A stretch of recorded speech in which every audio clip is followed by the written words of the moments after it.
Hello there, my very good friends. On today's wrestling news, we're going to tell you everything you need to know about what may have been the most violent, bloody women's wrestling match in mainstream American wrestling history.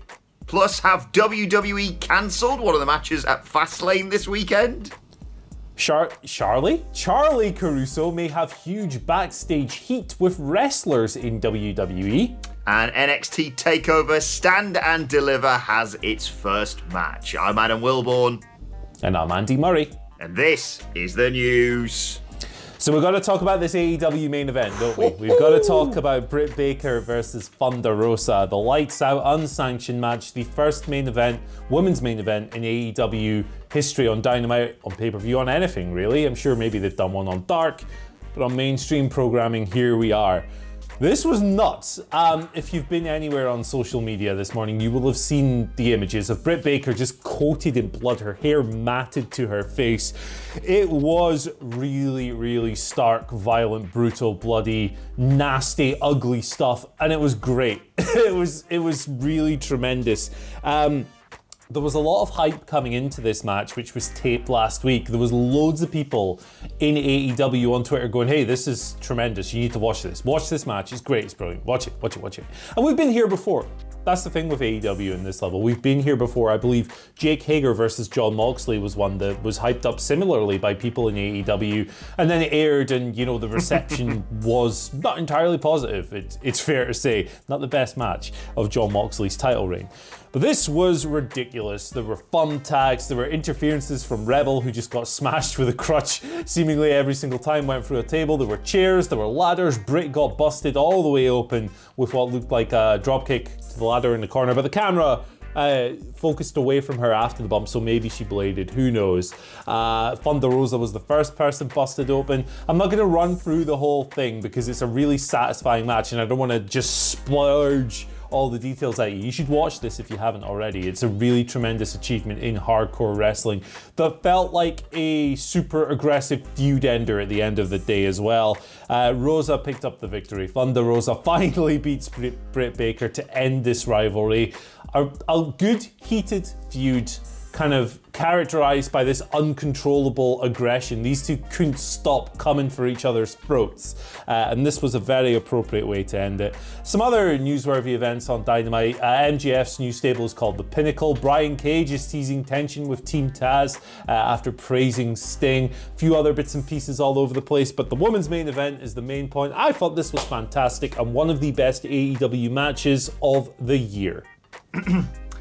Was this the best AEW women's match ever? Yes, it was. It was absolutely sensational. Not a lot I really want to say more about it. You've kind of covered everything there, Andy. I'm just so excited to talk about it today on WhatCulture Wrestling's podcast, reviewing AEW Dynamite with the Dadley Boys. WhatCulture Wrestling, wherever you get your podcast from. Cannot wait to chat about it, but credit to Britt Baker and Thunder Rosa. An absolutely sensational performance. And like you said, Andy, it was hyped up with good reason.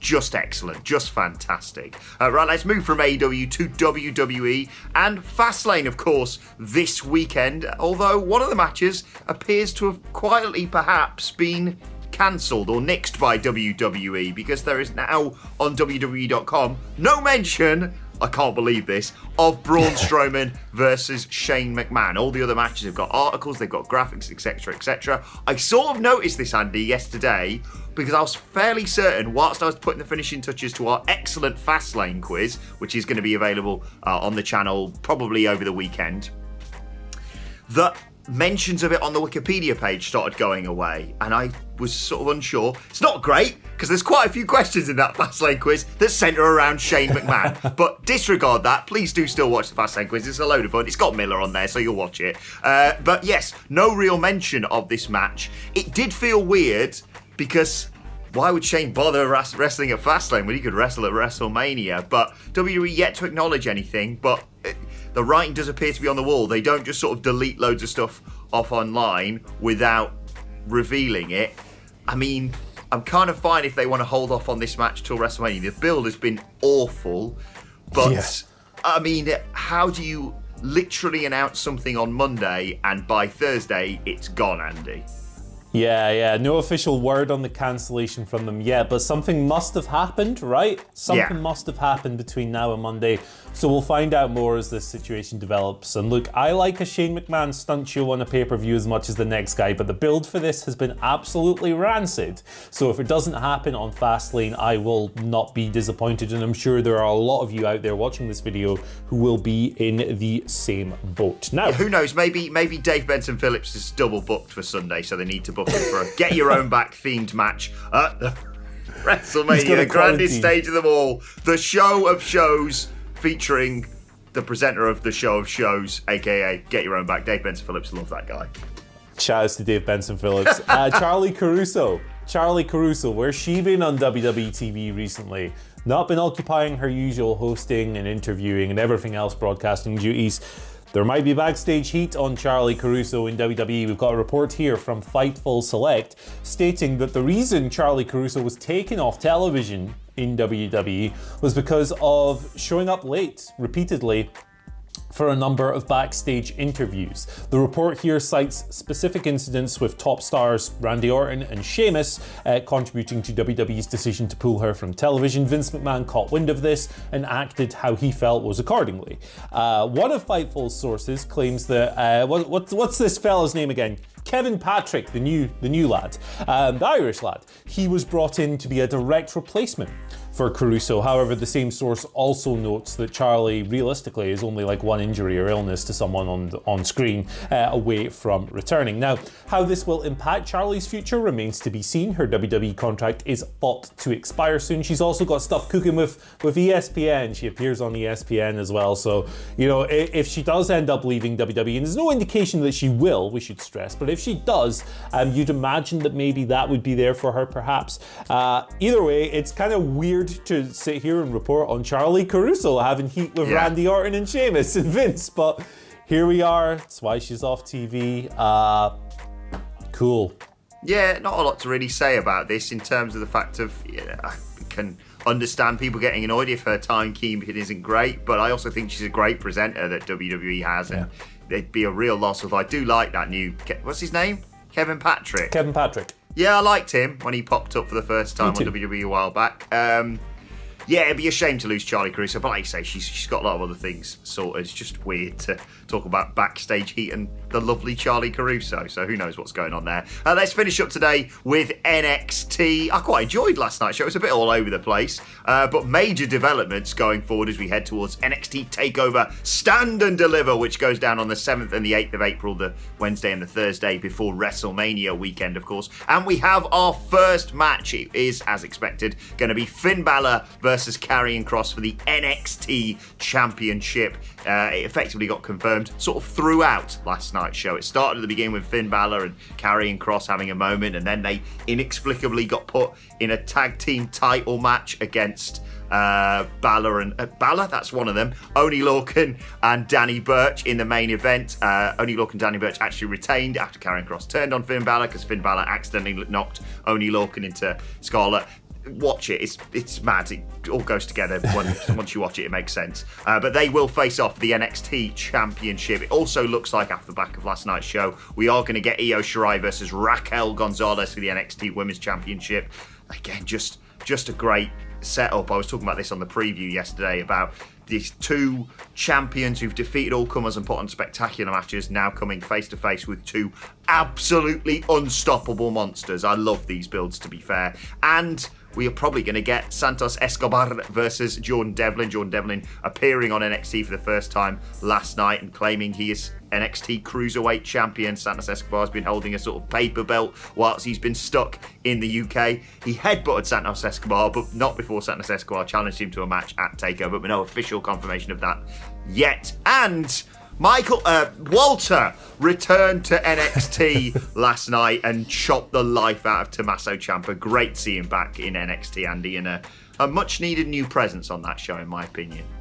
Yeah, I really hope Walter ends up chopping that silly haircut off Tommaso Ciampa's head. Yeah, Mate, shave it off, come on. We both know the score here. We both understand this, Tommaso. Yeah, and Cross versus Balor is, like, logically the right match to book because Cross never lost the title. He was injured, everything else. So cards are shaping up nicely for TakeOver. 2 nights, going to be a lot of big matches. Looking forward to it. Yeah, potentially there, at least 2 WrestleMania-worthy matches in the men's and women's division, so can't wait for that. Right, let's move on to your Twitter questions. At WhatCulture WWE, of course, you want to get in touch with us. Sean X starts us off, saying, "Morning, fellas. With that unbelievable lights-out women's match on Dynamite last night, do you think it will open the door for more physical women's matches becoming more acceptable to the Western audience?"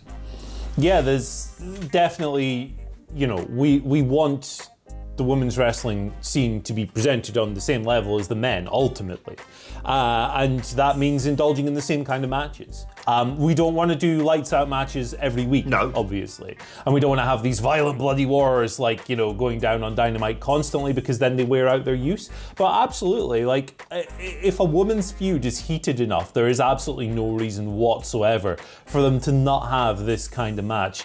I thought it was kind of interesting reading the reactions to the match, and that was one of them this morning. Yes, definitely. You know, I want to see more of these. If we can have feuds that are as heated as Britt Baker versus Thunder Rosa was, it's got to end like this, man. It's got to be brutal. It's got to be violent. And we've had the fantastic Becky Lynch and Charlotte Flair. Was it a last woman standing or an Iron Woman when they got all the weapons out? Yeah. Tremendous match back in the day. But it was, you know, WWE don't create the same kind of stark visuals with the blood and everything else as AEW do. So yes, more of these would be cracking. If the men can do it, the women should be able to do it too. And I think this was a great match for AEW in general. Absolutely. I think we can put our AEW Women's Division's Not Great take in the bin officially now, with the tournament they had and the new stables they've established off the back of that, and of course this just being the icing on the cake, really. Yeah, I really hope you're right, Sean, and we do get more physical matches, but like you say, Andy, they don't need to go this far every single week. Second question comes from Weeb Stuff, because why not, on Twitter, who says, "So I was enjoying my last days with the WWE Network and happened to watch WrestleMania 9. WWE went all in on the show, being around the Roman gimmick. Do you think that WWE would benefit from doing another event like that and theme the event around the venue?" Maybe they wouldn't benefit from having another event the quality of WrestleMania 9. But, you know, the toga thing was kind of goofy fun. It looked silly, but silly's kind of entertaining sometimes. Personally, I prefer the theme of WrestleMania just being WrestleMania. Hey, look, we've got a set that's vaguely like the area we're in sometimes, but it's this big, bombastic, spectacular Hollywood glitz and glamour pro wrestling. I think that's kind of enough, to be honest. I think if you want to kind of theme pay-per-views, maybe do it with some other shows. We've obviously got stipulation-heavy pay-per-views elsewhere and stuff like that. But honestly, I think WrestleMania is fine as it is. I mean, I'd like to see everyone arriving in some sort of pirate theme this year, but I don't think it's going to happen. And Andy and I have campaigned for Pirate Paul Burchill to return, but still. I can see where you're coming from. I think it'd get a bit of overkill if they did it every year, but certainly when WrestleMania goes Hollywood in a few years' time, absolutely. I really enjoyed those promos where they were doing Taxi Driver or whatever, or you know, the film rip-offs. More of that, please. Final question today comes from Mad Pancakes on Twitter. He says, "I'm a big fan of Being the Elite. I like how you get to see backstage and a comedic side of wrestling. Would you like to see WWE have their own version of Being the Elite, and who would you want to see on it? I want to see R-Truth on it." Yeah, absolutely not. They should not do that because WWE cannot write comedy. But if it's the wrestlers writing it and they have creative control, I think it could be good. So I think you could be onto something there. But yes, R-Truth would be the guy for me as well. Yeah, I think you can have WWE's version of Being the Elite as long as Vince doesn't watch it, because then you can actually do some fun stuff and he doesn't get his grubby little mitts on it and ruin everything with crap comedy. I agree. R-Truth, I'd have the New Day heavily involved in it as well, if it was down to me. Occasional pop-ups from Cameron Grimes. I can see it, but if WWE actually make Being the Elite, or their version of Being the Elite, it'll be crap because, like you say, Andy, they can't do comedy. Let's move on to today's and finally. I just want to yet again say a massive shout out to Big E. He did a brilliant stream with our very own Simon Miller yesterday, answering your questions, playing computer games, raising a whole lot of money for his brilliant Our Heroes Rock project. You can still check it out, I believe, on our channel, and you can certainly still go and donate either via our Streamlabs link or ourheroesrock.org. A pleasure having Big E on the channel again, and also nice to see Xavier Woods responding to it all by tweeting, "Has Simon Miller gotten even bigger?" And the answer is no, apparently, according to Simon Miller. The t-shirts have just gotten smaller, but regardless, he still dwarfs all of us here at WhatCulture. But yeah, Andy, a great pleasure to have Big E on the channel again. Great men doing great things. Love to see it. Oh, just lovely blokes. Right, let us know your thoughts on that and all today's news stories in the comment section below. Don't forget to like, share, and subscribe. And subscribe to WhatCulture Wrestling, wherever you get your podcasts from, for daily wrestling podcasts. As I said earlier, me and the Daily Boys sitting down to review the Wednesday Night War in a bit. Plus, you can let us know your thoughts and Twitter questions on Twitter at WhatCultureWWE. Well, actually, there, follow both of us. You can follow Andy Murray at Andy H. Murray. The H stands for Happy Birthday Rick Martel, spraying his arrogance all over the place. Love the model. Happy birthday, Rick Martel. Follow me on Twitter at Adam Wilborn. Follow us all at WhatCultureWWE. But for now, my thanks to Andy Murray. Thank you for joining us, and we will see you soon. Mwah.